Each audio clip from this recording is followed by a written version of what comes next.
A kú déédé àsìkò yìí, kókó inú ìwé ìròyìn la mú wá fún yín láti inú àwọn ìwé ìròyìn ilẹ̀ Nàìjíríà. Orúkọ tèmi ni Ọmágbémisọ́lá Ọmọlọ́gọ̀mádẹ àìjẹran ẹdán. Ààrẹ Bọ́lá Tinubu ti bu ọwọ́ lu n1.5 trillion tí wọ́n jẹ àwọn agbaṣẹ́ṣe ní Nàìjíríà. Ààrẹ ṣe àgbékalẹ̀ ìgbìmọ̀ multi-ministerial panel láti fi pèsè ojútùú níbi ìpàdé ìgbìmọ̀ òṣìṣẹ́ ìjọba àpapọ̀ (FEC) tí ó wáyé lánàá. Agbẹnusọ ààrẹ Báyọ̀ Ọ̀nànúgà ní inú bí ààrẹ gidigidi lórí ọ̀rọ̀ yìí. Ó jẹ́ kí ìgbìmọ̀ mọ̀ wípé inú òun kò dùn sí bí wọ́n ṣe ń jẹ agbaṣẹ́ṣe lówó, ó sì fẹ́ ojútùú sí i ní kíákíá. Gẹ́gẹ́ bí àlàyé Ọ̀nànúgà, adarí gbogbogbò fún Bureau of Public Procurement (BPP) Dr. Adébọ̀wálé Adédòkun fi tó ìgbìmọ̀ létí adúrú gbèsè tí ó wà nílẹ̀ láti san fún àwọn agbaṣẹ́ṣe. Èyí ló mú ààrẹ ṣe àgbékalẹ̀ multi-ministerial team láti fi yanjú àjẹ́lẹ̀ gbèsè, kí wọ́n sì ṣe àgbékalẹ̀ ètò tuntun láti máa fi yanjú owó. Lára àwọn ìgbìmọ̀ yìí láti rí Mínísítà fún Ìṣúná Wálé Ẹdùn Àtíkù Bàgúdù, Mínísítà fún Iṣẹ́ Òde Dave Umahi, Ètò Ẹ̀kọ́ Túnjí Aláùsá àti Marine and Blue Economy Gbóyèga Oyètọ́lá. Àwọn yòókù ni Director General Budget Office of the Federation Tanimu Yakubu àti Alága FIRS Zack Adédèjì. Ọ̀nànúgà fi kún un wípé gbogbo wọn ni wọ́n ń retí kí wọ́n ṣe àgbékalẹ̀ ètò kí wọ́n sì lọ jábọ̀ fún ààrẹ ojútùú tí wọ́n bá fẹnukò lé lórí láti máa fi san owó fún àwọn agbaṣẹ́ṣe. Ẹ̀kúnrẹ́rẹ́ ìròyìn yìí wà nínú ìwé ìròyìn The Nation tó jáde lónìí. Mínísítà fún ìgbòkègbodò ọkọ̀ òfurufú àná Stella Odua ni wọ́n ti fi ojú rẹ̀ bá ilé-ẹjọ́ gíga ìlú Àbújá tó fìkàlẹ̀ sí Maitama lórí ẹ̀sùn oníkókó 5. Lára ẹ̀sùn rẹ̀ ni ìnákúnàá owó ìlú tí ó tó bílíọ̀nù 5 náírà. Odua ni wọ́n fi ojú rẹ̀ bá ilé-ẹjọ́ pẹ̀lú ọ̀kan lára àwọn amúgbálẹ́gbẹ̀ẹ́ rẹ̀ àná, Gloria Odita. Mínísítà àná àti àwọn tí wọ́n jọ ń jẹ́jọ́ ni wọ́n ṣe ẹ̀sùn wípé wọ́n ṣe ẹ̀ṣẹ̀ wọ̀nyí láàrin oṣù kìíní sí oṣù kejì ọdún 2014 nígbà ìṣàkóso rẹ̀ gẹ́gẹ́ bí mínísítà. Àwọn méjèèjì bẹ̀bẹ̀ wípé àwọn kò jẹ̀bi ẹ̀sùn nígbà tí wọ́n ka ẹ̀sùn wọn sí wọn létí. Ní kété tí wọ́n fi ojú wọn bá ilé-ẹjọ́ ni àgbà amòfin Onyinyechi Ikpeazu tí ó wá gbẹjọ́rò fún mínísítà àná àti àgbà amòfin Wálé Balógun fún olùjẹ́jọ́ kejì béèrè fún ìyọ̀ǹda. Attorney General àti mínísítà fún ẹ̀ka ìdájọ́ Lateef Fagbemi tí ó darí ikọ̀ agbẹjọ́rò kò ṣe lòdì sí ìbéèrè fún ìyọ̀ǹda àwọn olùjẹ́jọ́, bí ó ti rọ ilé-ẹjọ́ kí ó pàṣẹ fún wọn kí wọ́n jọ̀wọ́ ìwé ìrìnnà wọn sílé-ẹjọ́ láti lè rí i dájú wípé wọ́n ń yọjú fún ìgbẹ́jọ́. Adájọ́ Hamza Muazu wá gba ìyọ̀ǹda olùjẹ́jọ́ méjèèjì lórí wípé wọ́n dá wọn mọ̀ self-recognition, bí ó ti pàṣẹ kí Odua ṣe àgbékalẹ̀ ìwé ìrìnnà sí ilé-ẹjọ́. Adájọ́ ní níwọ̀nba ìgbà tí ìwé ìrìnnà Odua wà ní àkàtà àjọ EFCC lórí ẹ̀sùn mìíràn, kí wọ́n má yọ̀ǹda rẹ̀ títí wọ́n á fi parí ẹjọ́. Lẹ́yìn èyí ni adájọ́ sún ìgbẹ́jọ́ mìíràn sí ọjọ́ 12 àti 13 oṣù kìíní ọdún 2026. Ẹ̀kúnrẹ́rẹ́ ìròyìn yìí wà nínú ìwé ìròyìn The Nation tó jáde lónìí. Àwọn aláṣẹ ilẹ̀ Burkina Faso ti yọ̀ǹda ikọ̀ ológun Nàìjíríà 11 tí wọ́n dè mọ́lẹ̀ lẹ́yìn tí ọkọ̀ akẹ́rù kan cargo plane láti ìpínlẹ̀ Èkó balẹ̀ ní ọ̀nà àìtọ́ sí ìlú Bobo Dioulasso. Ọjọ́ Ajé ní Burkina Faso ní ọkọ̀ òfurufú C-130 wọ ojú òfurufú Burkina Faso láìṣe àyẹ̀wò clearance bí wọ́n ti pè é ní unfriendly act. Burkina Faso ní àwọn aláṣẹ fún òṣìṣẹ́ ọkọ̀ 2 àti èrò 9 inú rẹ̀ láǹfààní àti padà sí Nàìjíríà, ṣùgbọ́n kò sẹ́ni lè sọ bóyá wọ́n yọ̀ǹda ọkọ̀ òfurufú.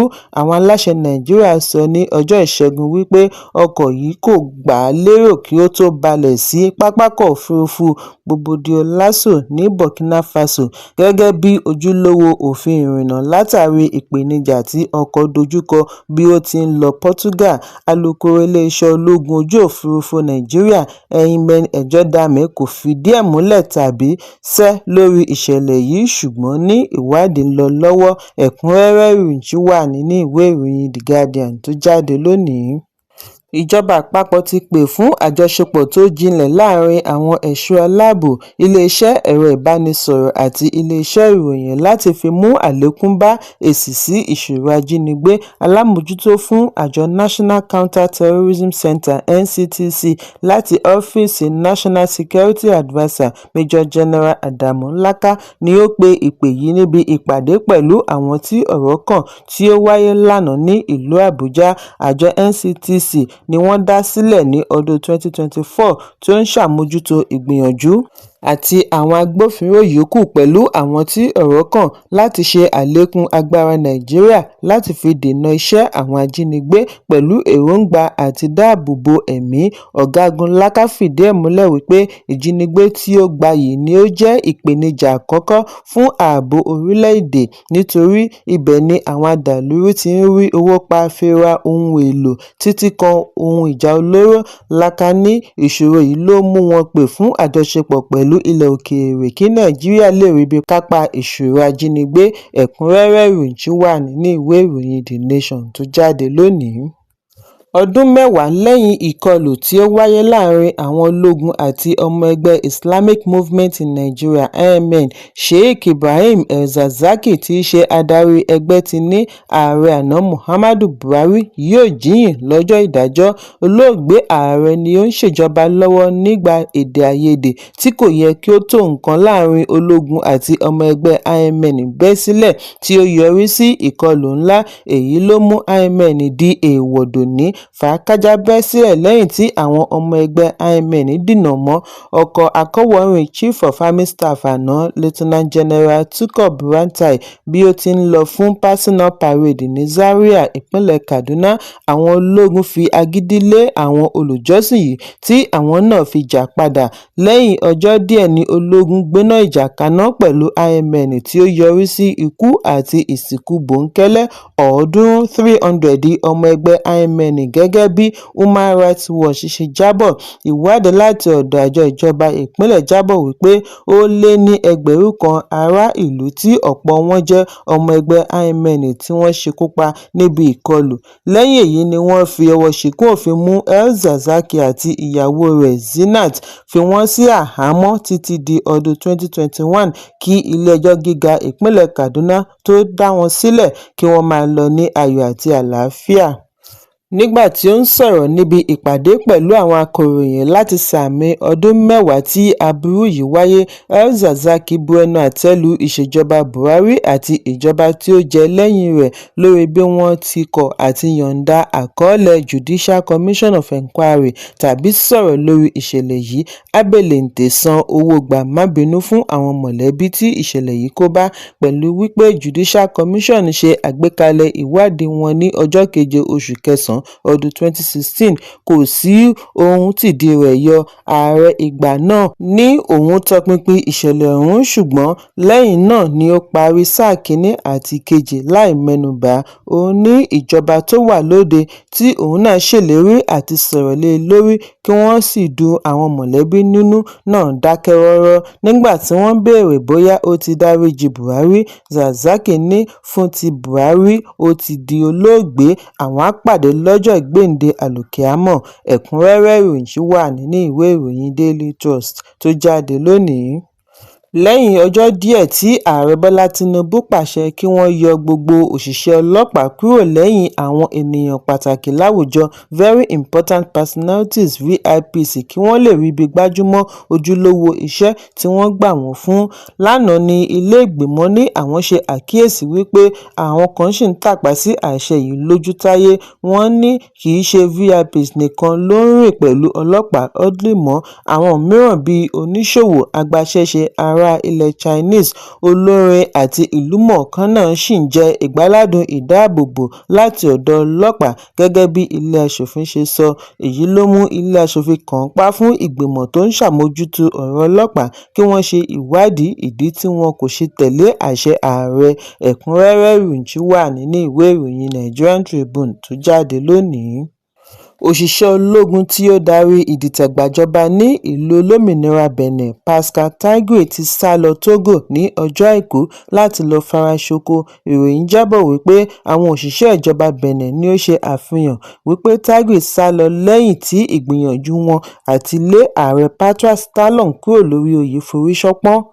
Bákan náà ni wọ́n ní ìjọba mọ ibi Tergue wà lọ́wọ́lọ́wọ́ àti ìgbésẹ̀ wọn àti ṣètò bí wọn yóò ṣe bá wọn dá Tergue padà sórílẹ̀-èdè. Ọjọ́ Àìkú tí ó kọjá ní ẹgbẹ́ ológun fi ara hàn lórí ẹ̀rọ amóhùnmáwòrán láti kéde wípé àwọn ti gbàjọba. Àwọn ológun yìí ni Tergue darí bí wọ́n ti yàn án gẹ́gẹ́ bí ààrẹ ìgbìmọ̀ ológun. Wọ́n ní àwọn ní ìpàdé tí wọ́n fi pinnu wípé kí wọ́n yọ ààrẹ Talon kúrò ní ipò ààrẹ ilẹ̀ olómìnira. Gbẹ̀yìngbẹ́yín ni Talon kéde wípé àwọn alátìlẹyìn rẹ̀ nídìí ológun ti kápá àwọn tí ó fẹ́ dìtẹ̀gbàjọba. Ẹ̀kúnrẹ́rẹ́ ìròyìn ṣì wà nínú ìwé ìròyìn Premium Times tó jáde lónìí. Ìlúmọ̀ọ́ká olórin Innocent Idibia tí gbogbo ènìyàn mọ̀ sí 2Baba ti ké sí ọmọ Nàìjíríà kí wọ́n foríjì tòun tìdílé rẹ̀ lórí ìṣẹ̀lẹ̀ tí ó dìrọ̀ mọ́ ìyàwó rẹ̀ Natasha. Ẹ̀bẹ̀ olórin yìí ń wáyé lẹ́yìn ìpèníjà tí tọkọ-tìyàwó yìí kojú pẹ̀lú fọ́nrán tí ó gba orí ẹ̀rọ ayélujára níbi tí wọ́n ti fi ọwọ́ ṣìkún òfin mú 2Baba ní UK àti àríyànjiyàn tí ó ní agbára tí ó wáyé láàrin àwọn méjèèjì tí ó dá awuyewuye àti ìtàbùkù sílẹ̀. Níbi ó ti ń bá àwọn olólùfẹ́ rẹ̀ sọ̀rọ̀ nídìí iṣẹ́ eré ni 2Baba ti ní ẹ má bínú mọ́, ẹ dáríjì èmi àti ẹbí mi àti gbogbo ènìyàn, bí ó ti fi ìfẹ́ rẹ̀ hàn sí òye àti ìdáríjì wọn. Síwájú àkókò yìí ni olórin yìí ti rọ ará ìlú kí wọ́n dẹ́kun àti máa kan Natasha lábùkù nítorí kò sí tọkọ-tìyàwó tí kì í ní èdè àìyedè àti wípé òun ti ń gbé ìgbésẹ̀ àti paná ọ̀rọ̀ kí ó lè dáàbò bo iyì mọ̀lẹ́bí rẹ̀. Ẹ̀kúnrẹ́rẹ́ ìròyìn ṣì wà nínú ìwé ìròyìn The Nation tó jáde lónìí. Kókó inú ìwé ìròyìn àsìkò yìí kò ní jù báyìí lọ. Ẹ pàdé mi ní ìrọ̀lẹ́ fún àkọ́tún ìròyìn. Kí a tó lọ, ẹ má ṣaláì fi àkíyèsí yín ránṣẹ́ kí ẹ sì bá wa subscribe sójú náà wa lórí YouTube kí kókó inú ìwé ìròyìn lè máa tẹ̀ yín lọ́wọ́ ní kíákíá.